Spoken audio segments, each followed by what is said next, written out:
அதிசயங்கள் செய்கிறவர் நம் அருகில் இருக்கிறார். அற்புதங்கள் செய்கிறவர் என்றும் நமக்குள் வசிக்கிறார். ஏசாயா 45:9. மண்ணோடுகளுக்கொத்த ஓடாயிருந்தும் தன்னை உருவாக்கினவரோட வழக்காடுகிறவனுக்கு ஐயோ. களிமண் தன்னை உருவாக்கினவனை நோக்கி என்ன செய்கிறாய் என்று சொல்ல தகுமோ? என்ன செய்கிறாய் என்று சொல்ல தகுமோ? உன் கிரியையானது அவருக்கு கைகள் இல்லை என்று சொல்லலாமோ அப்படிங்கிறாருங்க. இந்த ஏசாயா 45ஆம் அதிகாரங்கிறது இஸ்ரவேல் ஜனத்தை நோக்கி அர்ப்பணியுங்கள், உங்களை ஒப்பு கொடுங்க என்று ஆண்டவர் சொன்ன செய்தி. அதிலே தான் இந்த குயவன் களிமண் என்கிற ஒரு உருவகத்தை கர்த்தர் பயன்படுத்துறார். இன்னும் நான் சொல்லுகிறேன், ஆண்டவர் எல்லாம் பேசுறாரு பாருங்க. நீங்க இந்த 45ஆம் அதிகாரம் குறிப்பா 8வது வசனம் இப்போ என்ன சொல்றாருன்னா, இயற்கை மேகங்கள் இதெல்லாம் நான் சொன்ன கீழ்ப்படியுது.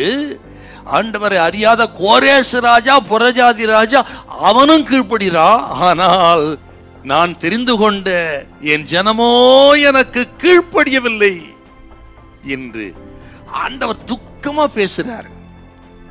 ஆண்டவருடைய சத்தத்துக்கு கீழ்ப்படிந்து, ஆண்டவரே நான் என்ன செய்ய சித்தமா இருக்கிறது, என்னை உருவாக்கும் சுவாமி, சித்தத்தை வெளிப்படுத்தும், சித்தப்படி நடத்தும் சொல்லி அர்ப்பணிங்க.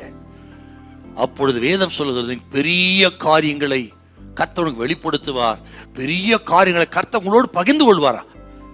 எப்பொழுது? ஒரு களிமண் தன்னை உருவாக்கின குயவனுக்கு அர்ப்பணிக்கும் பொழுது. அருமையான கர்த்தருடைய பிள்ளைகளே, இந்த அர்ப்பணிப்புங்கிறது ஆண்டவருக்கு நம்ம அர்ப்பணிப்பது என்பது நமது சொந்த வாழ்க்கையை பொறுத்தது. சொந்த வாழ்க்கையில் எப்படி அர்ப்பணிக்கிறோமோ அது ஆண்டவருக்கு அர்ப்பணிப்பதாக அர்த்தம். குறிப்பா சொல்றேன் பாருங்க, கணவன் மனைவி வாழ்க்கையிலே புருஷன் ஆண்டவருடைய நடத்திப்புக்கு அர்ப்பணிக்கணும். மனைவி தன் புருஷனுக்கு சகல காரியங்களை கீழ்ப்படிந்து அர்ப்பணிக்க வேண்டும். அது அர்ப்பணித்தா வளைந்து கொடுக்கிற தன்மை.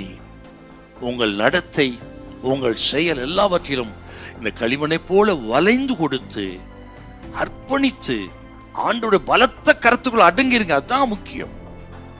அப்படி செய்யும் பொழுது உங்க குடும்பம் கட்டப்படும். உங்களை குறித்த தேவ திட்டம் எல்லாம் நிறைவேறும். ஆண்டவர் உங்களை உருவாக்குவதற்கு அர்ப்பணித்து பொறுமையா காத்திருங்க.